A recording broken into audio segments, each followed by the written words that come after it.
Pues bien, nos han estado consultando sobre temas que tienen que ver con el diezmo y temas que tienen que ver con otras situaciones más de las Sagradas Escrituras, y con mucho gusto pues tratamos de dar respuesta desde el punto de vista objetivo, desde el punto de vista de las Sagradas Escrituras. Este es un tema bastante delicado, es un tema que ha tenido distintas formas de abordaje de parte de algunos líderes.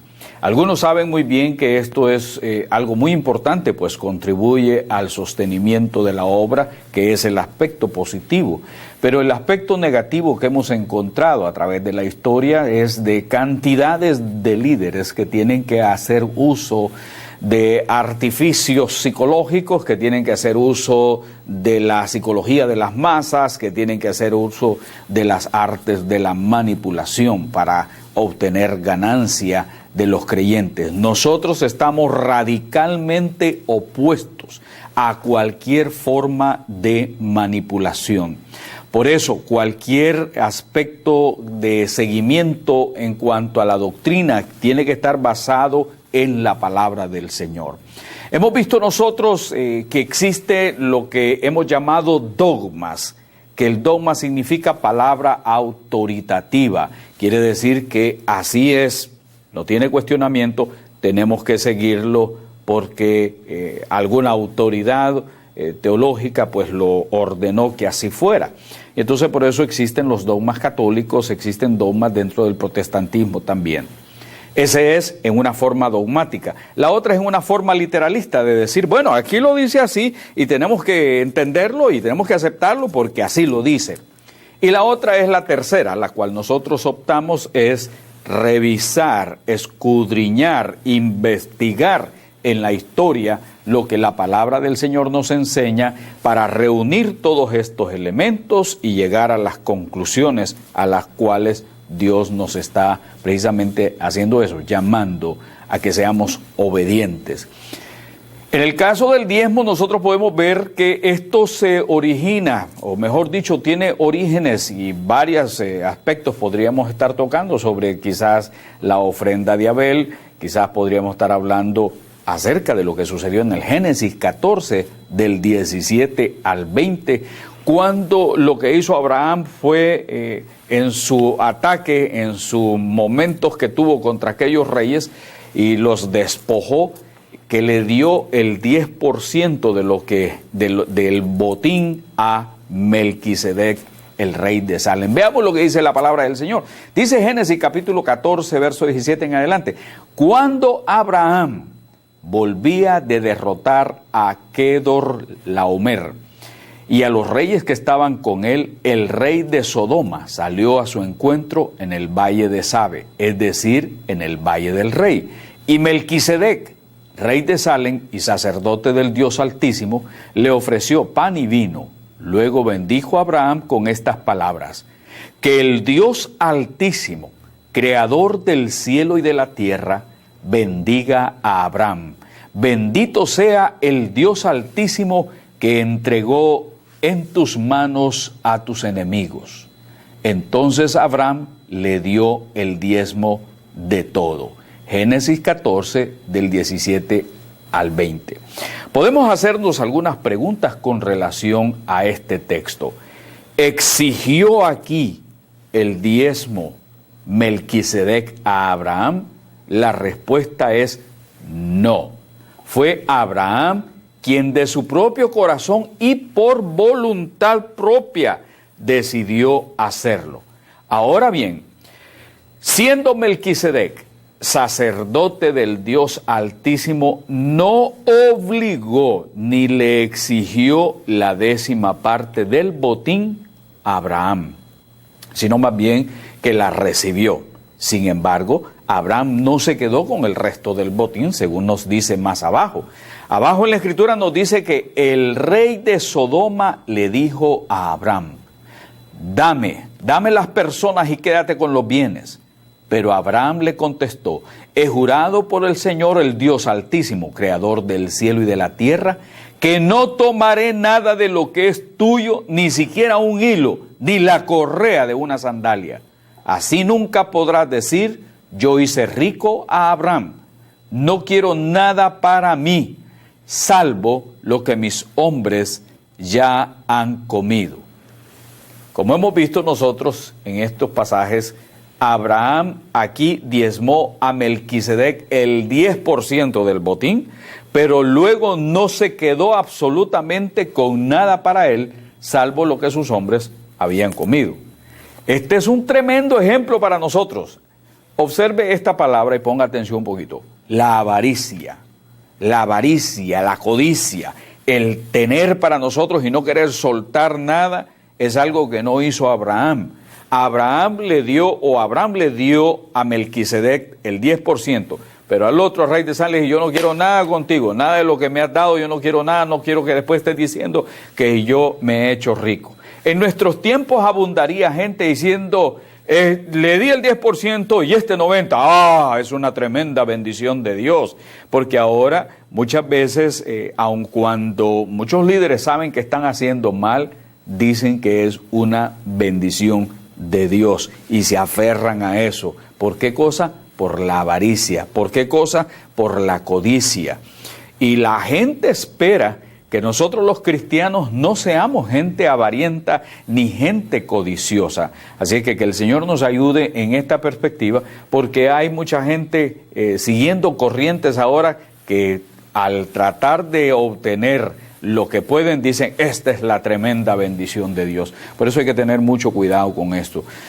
No se nos dice en el pasaje quién instruyó a Abraham a dar estos diezmos, pero fácilmente podemos inferir que por su ejemplo, que él nos está dando es algo que recibió quizás de sus antepasados, o como se ha mencionado mucho de la ofrenda de Abel en Génesis capítulo 4, verso 4. Que entendió que esta era una manera apropiada de reconocer la soberanía de Dios sobre todas las cosas. El sacerdote en este caso representa a Dios y a la religión. Por eso la Escritura nos dice, Abel también presentó al Señor lo mejor de su rebaño, es decir, los primogénitos con su grasa, y el Señor miró con agrado a Abel y a su ofrenda. Génesis 4:4. Dice que le entregó al Señor lo mejor. Son situaciones que surgen. Esa ofrenda que entregó Abel y esta diezmo que está dando Abraham a Melquisedec no son bajo presiones, no son bajo amenazas, sino por convicción propia que ellos lo están haciendo como una forma de dedicar parte de sus bienes al Señor. Así que esta práctica no era algo quizás original de los hebreos. Según nosotros vemos, Abraham viene de Ur de los Caldeos y es posible que él haya escuchado un poquito de esta práctica en los pueblos que estaban en la Mesopotamia. Así que según hasta donde estamos viendo ahora, el diezmo fue la 10ª parte de los despojos que en guerra hizo Abraham al enemigo. Pero en sí, ¿qué era el diezmo? Esa es la pregunta que se nos ha hecho a nosotros. En sí, ¿qué era el diezmo? El diezmo era el 10% de cualquier producto o fruto agrícola, así como del ganado que se dedicaba a Dios. Observe bien esto. A mí me hubiera gustado quizás aquí tener en pantalla los 10 sacos de arroz y poner el saco aparte, separar 9 y dejar un saco aparte, que es lo que podríamos decir que era para el Señor. Si tuviera yo, por así decirlo, 10 ovejas, entonces apartaría una de ellas y por supuesto que la mejor para dedicársela al Señor. Estas eran las costumbres, eso era el diezmo, apartar el 10% de las cosechas agrícolas y el 10% del ganado. Así que yo espero que no de una sola vez no reaccione, sino acompáñenos, vamos poquito a poquito, vamos a quizás a llevarnos más tiempo, nos vamos a dedicar a llevarnos más tiempo, pero yo le diría, acompáñenos que esto se va a poner bien interesante. Así que surge el diezmo como el 10% del grano, de las cosechas, o el 10% de lo que es el ganado que se le iba a dedicar al Señor. También era la porción del botín que se apartaba para el santuario y se le entregaba a los levitas o servidores de Yahvé. Recuerde esto, que el diezmo era el 10% de cualquier producto agrícola, así como del ganado. No pierda de vista esto. Veamos lo que dice también la Escritura.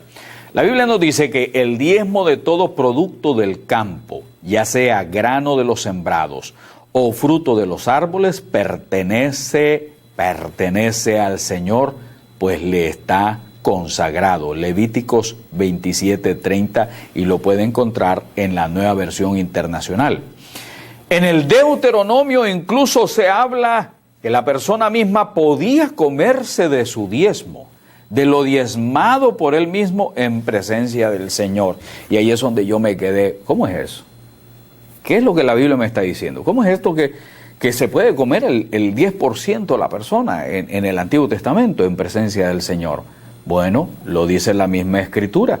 Como habrá de notarse que se habla del diezmo como esa parte de las cosechas o del ganado, no se habla aquí de dinero, sino de granos o de animales. Veamos lo que dice la palabra del Señor. No podrás comer en tus ciudades el diezmo de tu trigo, de tu vino o de tu aceite, ni los primogénitos de tus ganados y tus rebaños, ni lo que hayas prometido dar, ni tus ofrendas voluntarias, ni tus contribuciones. Disfrutarás de ellos en presencia del Señor tu Dios, en el lugar que Él elija. Así también lo harán tu hijo y tu hija, tu esclavo y tu esclava, y los levitas que vivan en tus ciudades, y te alegrarás ante el Señor tu Dios por los logros de tu trabajo. Deuteronomio 12, del 17 al 18, Nueva Versión Internacional. Ahora resulta que este 10% no podía comérselo adentro del ganado, de los frutos de las cosechas, sino que tendría que hacer afuera de esas ciudades. Y eso es lo que también nos llamó poderosamente la atención. Para esto también es necesario ver el famoso pasaje bíblico que la mayoría de las personas usan, pero con otros propósitos. En este caso, lo que pretendo es aclarar en qué consistía ese diezmo.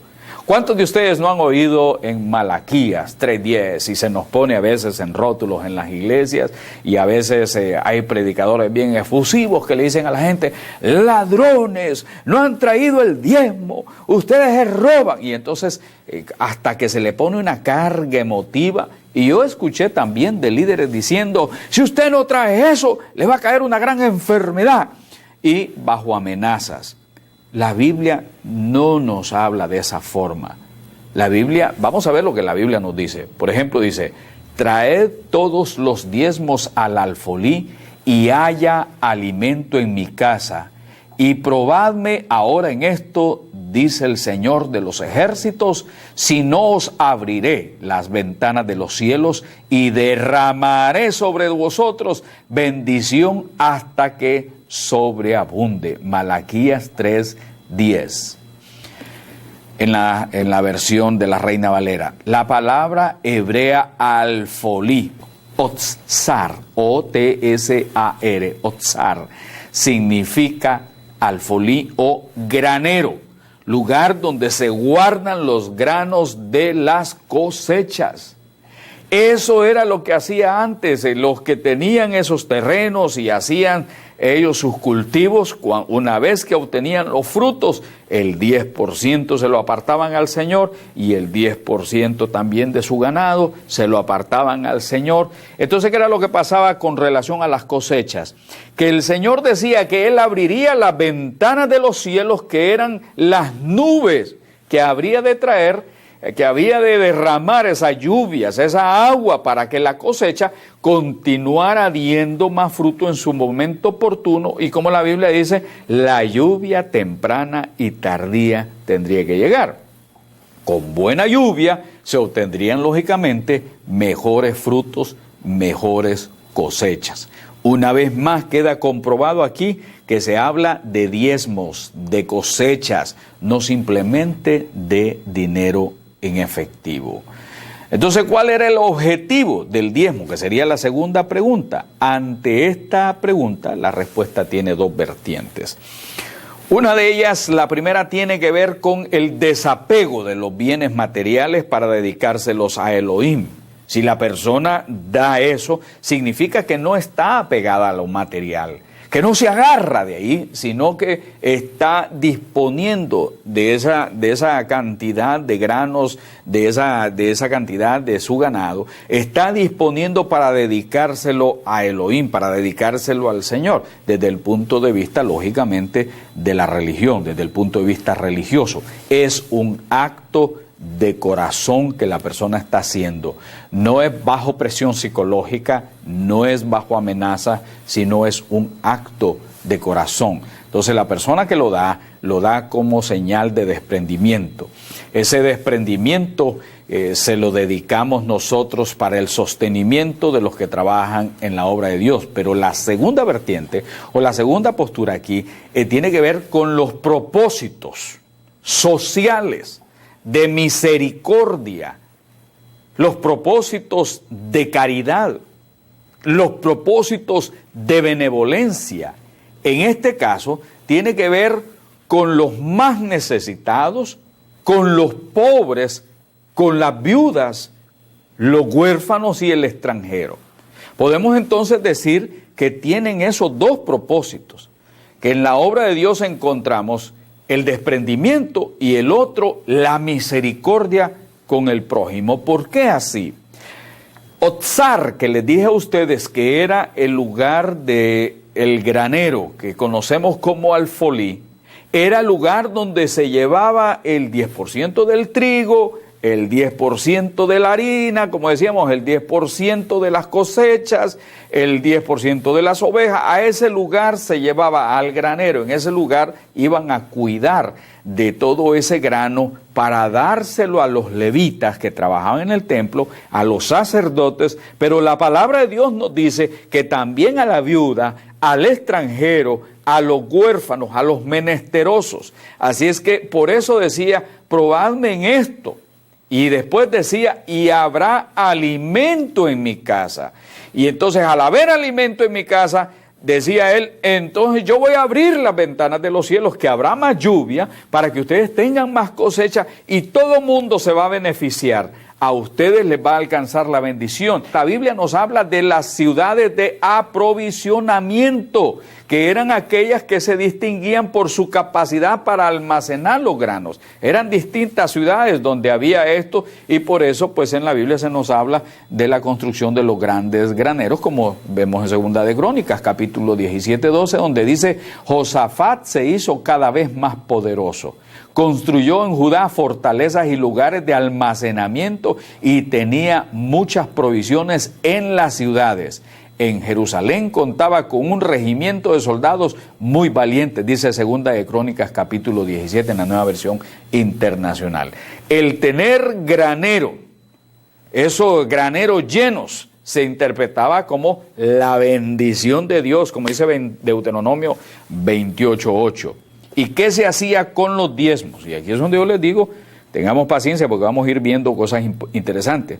Veamos lo que encontramos en el Pentateuco. ¿Qué se hacía con ello?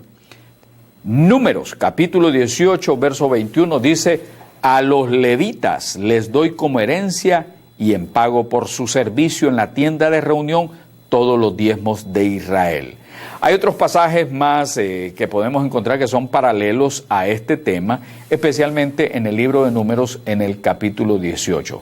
La Biblia nos dice así bien claramente, cuando ya hayas apartado la 10ª parte de todos tus productos del tercer año, que es el año del diezmo, se la darás al levita, al extranjero, al huérfano y a la viuda, para que coman y se sacien en tus ciudades. Deuteronomio 26:12. Entonces, ¿quiénes disfrutaban de los diezmos según la Biblia nos decía?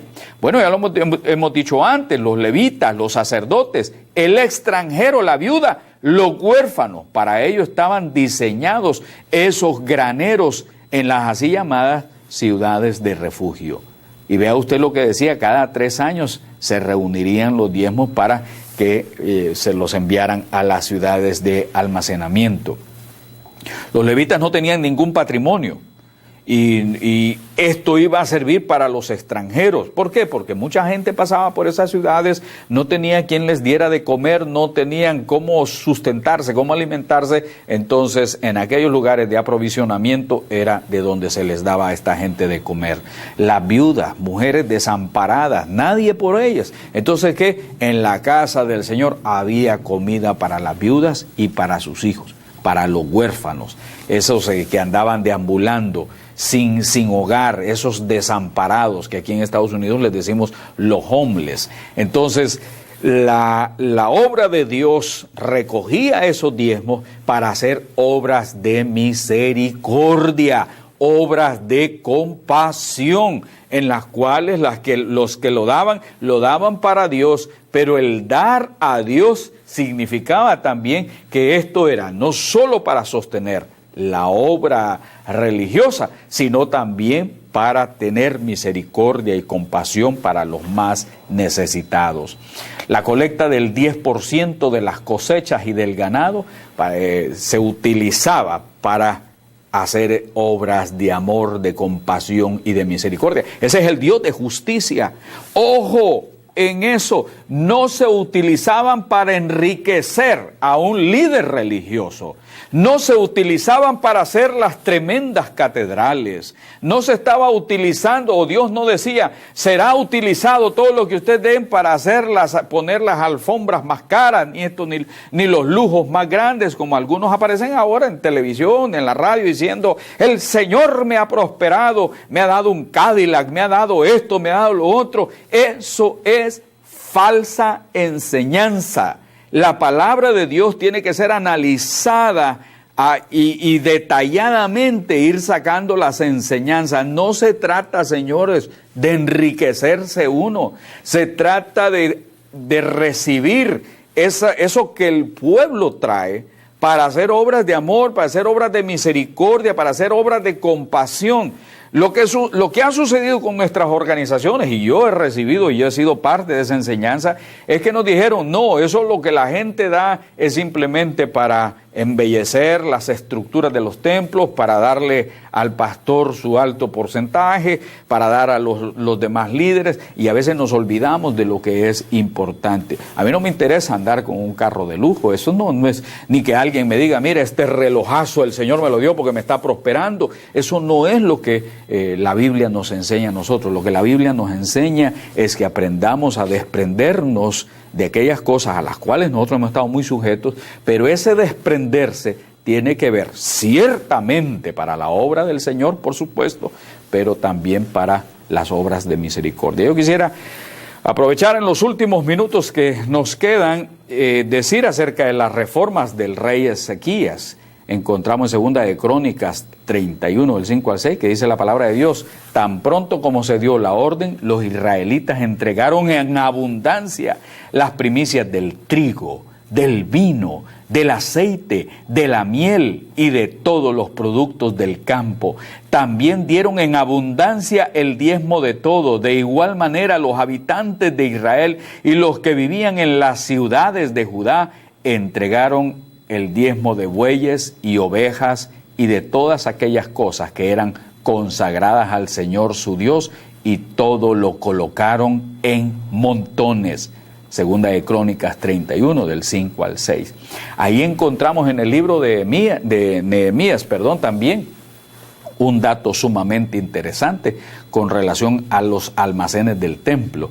Ahí en Nehemías capítulo 13, en verso 5, la sección B dice, ahí se almacenaban las ofrendas, el incienso, los utensilios, los diezmos del trigo, vino, aceite, correspondientes a los levitas, cantores y porteros, y las contribuciones para los sacerdotes. Así que encontramos el diezmo que era para los cantores, para los porteros del templo, los demás levitas, el sacerdote, el extranjero, la viuda y el huérfano.